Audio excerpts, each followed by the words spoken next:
Richard Sherman obviously not holding back about how he feels about that new helmet rule. Look who's here. Louis Riddick joining the convo. Yeah, I might be in agreement a little bit. Let's see what you guys have to say first, though. We'll start with Max. Max, do you think Sherm's overreacting? Yes, I do.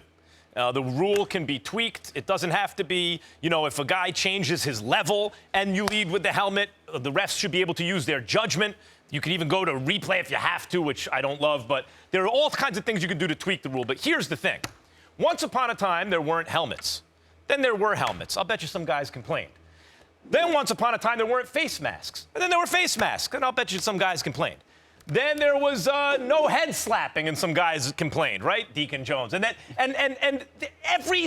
this happens every single time a rule is put in place, even in its infancy, even when it's going to be tweaked, that makes the game safer.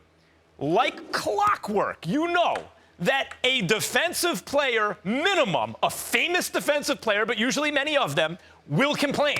They will say it's turning into flag football. And the truth is, all of the rules are designed and will continue to be designed going forward to make the game safer and safer, because the violence of the game that attracts us all, let's be honest, it's part of it, is also what alienates some. And it's the repercussions of that violence, post-career and everything, is actually, I believe, the biggest challenge the NFL faces. So this was predictable. I think Richard Sherman is a thoughtful guy.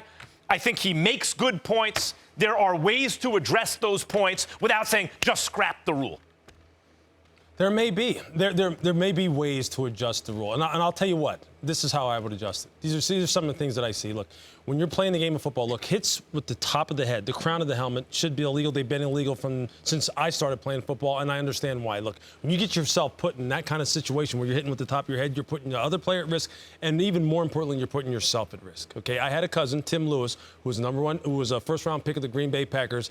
Basically had to end his career on Monday Night Football tackling Willie Gault like that. His head went down. He got his head caught in a bad situation. End of career. Okay, so I understand that. I've seen it firsthand. I've seen it affect my family. Now, that being said, some of these other situations, though, Max, that are coming up right now as far as taking the head out of football, it's anatomically and physiologically impossible to do the things they're asking you to do. It just is. You cannot lower your pads and hit with the top of your shoulders without your head somehow making incidental contact with someone. Even your face mask making incidental contact with someone. It's impossible. It's physically impossible. What you're asking guys to do now by taking the head out of it. Look, that's such a general phrase.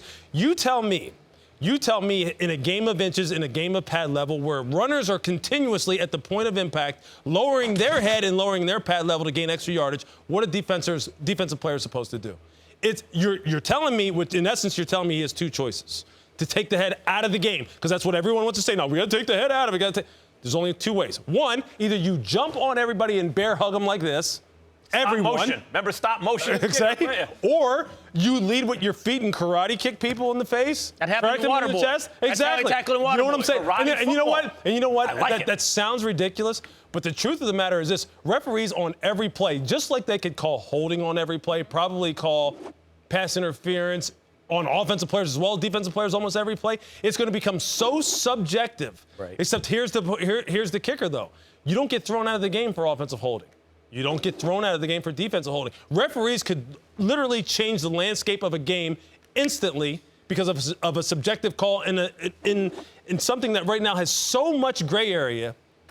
I just don't know how possibly this could be implemented in a way that is fair and equitable to everyone. It's impossible. Max, you said once upon a time that they played the game without helmets. Once upon a time, you allowed a head slap. Once upon a time, you could do X, Y, Z. One day they're going to say, once upon a time, they played defense. When Richard Sherman says, that's you're right. Good, Will. You're right. They are. They're going to say it because when Richard Sherman says they're going to make it flag football, he's not overreacting. And that's the question that was asked to you. Is Richard Sherman overreacting? He's not.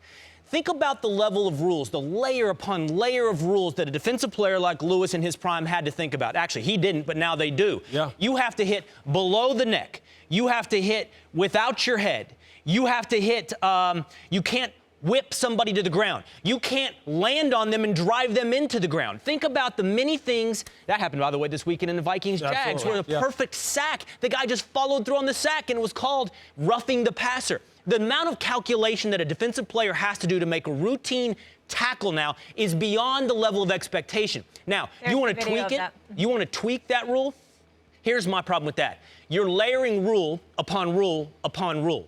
And what will happen is the tackle will become like the catch. And we're going to have a legal textbook to tell us exactly what is a legal tackle, just like what is a legal catch. The truth of the matter is, fewer rules solve this, not more. Okay, Forget that. It's also paralysis by overanalysis, too. Absolutely. How are the players? How are they? It needs to be instant reaction. They can't do that. They're going to have to overthink everything. Here's the issue. You're saying once upon a time they played defense and then they didn't. That's right. I'm not even saying that's wrong.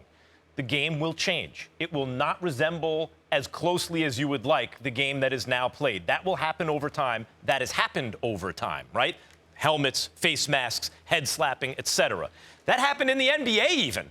The NBA, it's harder to play defense now than it used to be. You know what the result of that is? More offense. In fact, the fans tend to like more offense. But more than that, guys, there are trade-offs. Like, these are trade-offs that you have to make. And I'll say this. This is like an analogy to me. When free agency was coming in Major League Baseball, Charlie Finley, who owned the Oakland A's, said, okay, I have an idea, told the owners, because I could see it coming. Everyone's a free agent every year. Because he figured they're going to come anyway. This way we get out of long-term contracts, and everyone will actually get their market value every year. All the owners said, oh, these players will get paid what they're worth. Don't do it, right? You wound up with, in other words, he saw that the change was coming, tried to get out in front of it. There are trade-offs, guys. The change is coming to football. It will never stop coming. The rules will continually try to make it safer. The defense will continually suffer. It will continually get more offensive. Or do you want them not to play football as much?